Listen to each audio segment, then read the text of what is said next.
Don't ride here. Ride here. Explore new horizons with Moto Freight. Proud sponsors of Under the Visor. Okay, hi, I'm Gareth Jones. Most people probably know me for riding an old 1951 Harley Davidson Panhead, numerous trips around Africa. I was also part of the Great Fruit Adventure, London to Cape Town on a Triumph 800 XCA. That's obviously the question everyone asks me, because I love it. It's as simple as that. I have another bike, which is an R100 GS, probably one of the greatest overland bikes you can buy. That stays in the garage, and I take my Harley everywhere. I bought it as a running pile of parts 20 years ago, and I've spent 20 years sort of developing it into an overland bike. It's travelled all across Europe, across Morocco, 24,000 k across southern Africa. And it's a very good overland bike. It's supremely comfortable. It's very simple and robust. I can fix it, but more than anything else, I just love riding it. Yeah. And you know, if anyone can tell me the actual perfect overland bike, we'd all be really interested to hear it. There is no perfect overland bike. What you need is a van of about 10 bikes to follow you for the right bike for the right occasion. So, you know, if there isn't a perfect overland bike, take the bike you love. Oh, blimey. I've been riding for about 35 years, and every year I go away on the usual sort of 2-3 week trip, sort of all around Europe. So that's how the travel started, but always with a big trip in mind. So most of the European countries, I love the mountains, so lots of times in the Alps. I've done the big Grand Alpine tours, been down to Stelvio, so yeah, right across Europe. 2014, I did this big 6-month solo trip. Before I did that, I went and destruction tested in Morocco to make sure the bike could do it. So the one, you know, obviously most people know me, is the Facebook page of that trip was Pan Without a Plan. And that was, I flew the bike down to Cape Town. So I did South Africa, Namibia, Botswana, Zambia, Malawi, Tanzania, Mozambique, Swaziland and Lesotho on that particular trip. So yeah, quite you know, 6 months on your own on that motorbike is an interesting journey, but everything went well and I had a fantastic time. So yeah, to a point. I mean, I was surprised when as I say, I've ridden that bike for 20 years, done about 120,000 miles on it. I've had bikes similar to that over the years, so I'm kind of used to. It's not unusual to me, but you forget when you do turn up, it is quite an unusual bike. So, but I was quite surprised that I thought the journey would be bike primarily and journey secondary, but actually within about 2 weeks you realise it's the journey and the people is the primary thing, and then the bike becomes secondary. But what the bike did do was, what I'd find is I'd pull up somewhere and I'd be looking for accommodation, and someone would come up and go, "What an amazing bike! You need to go and see this guy who also has a quirky bike or likes old motorbikes or whatever." So most of my journey was from recommendations from people. So I ended up visiting lots of people who were maybe didn't take the normal path. So yes, the bike, I'm not saying open doors, but I certainly got to meet some interesting people because of it.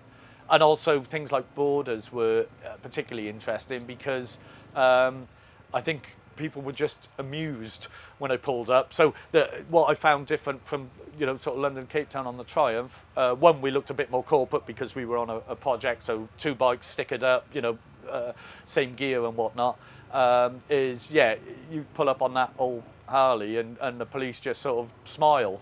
Sort of the border guard. So yeah, I had great fun with that. Not that I had any trouble on the Triumph, but I certainly got an easier path because of the Harley. Yeah. Oh, I don't know. That's an interesting question. I don't think I've been asked that one before. For me, it was just the freedom of being on the road, the simplicity of life on the road, especially the longer trips. For me, the biggest thing, I've done lots and lots of 2 and 3 week trips, which are always great. But I think the biggest thing was having the luxury of time. I run my own business, and that can be quite stressful at times. And I loved just solo travel in particular as well.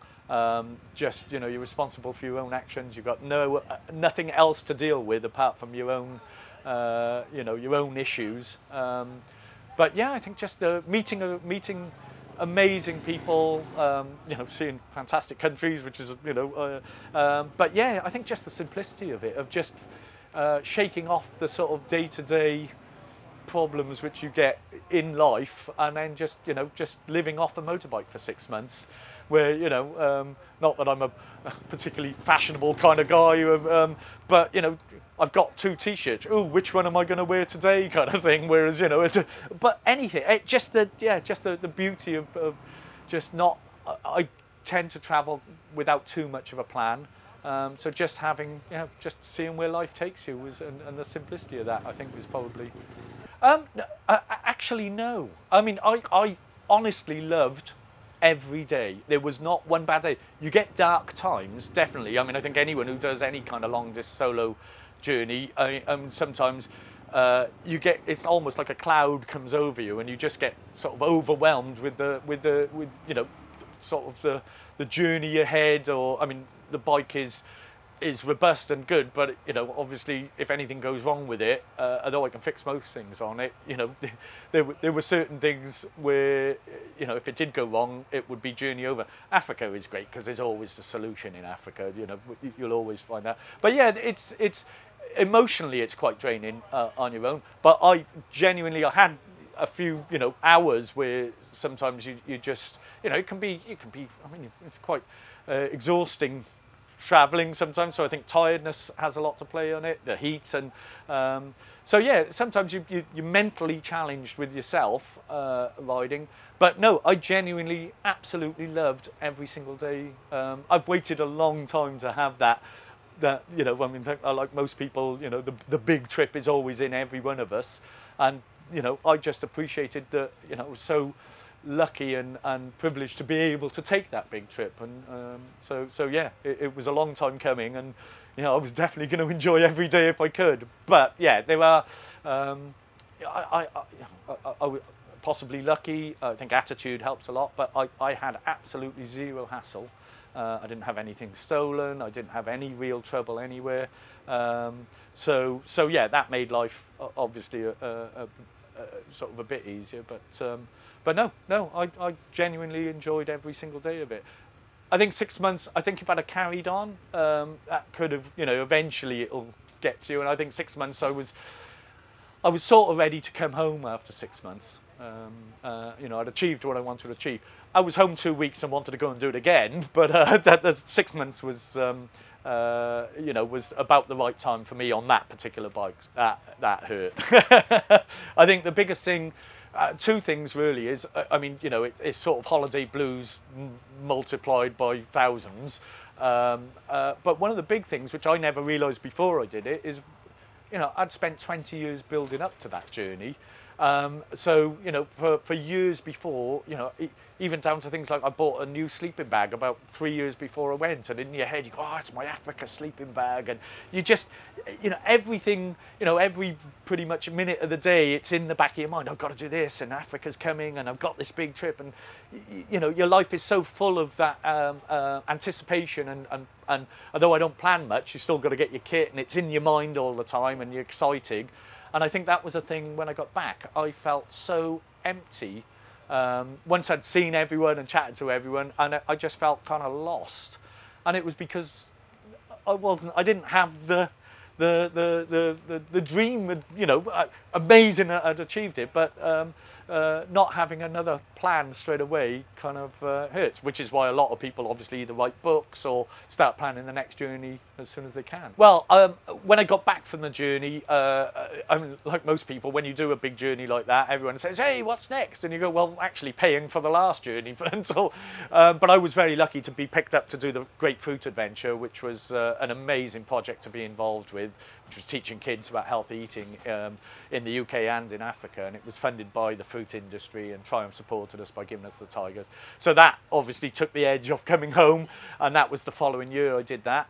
I came back from that in 2017, and then decided I was going to retire at 55, and that's 2020. So I'm now building towards, I'm just under offer with my house. So hopefully phase 1 is sell my house, and then I'm going to sort of see where life takes me in 2020, traveling wherever it takes me. But I know I can't do day to day anymore, you know, the normality or what most people see as normal life. And I think that's a lot of people, you know, who have done big trips sort of never go back to the sort of 9 to 5 life anymore. And say at 55, I figured that's a right age to go and explore more. So we'll see. Yeah, no real plan. We're just going to hit the road and see where it takes us. At the moment, I'm not a big huge on social media, but I do have a Facebook page, which is Pan Without a Plan. Pan is the bike is a pan head. Harleys are named after their engine, so hence Pan, and I've never got a plan. So Facebook page Pan Without a Plan is where I put stuff up about my travels. So have a look on there if you want to see what I'm up to. Don't ride here. Ride here. Explore new horizons with Moto Freight. Proud sponsors of Under the Visor.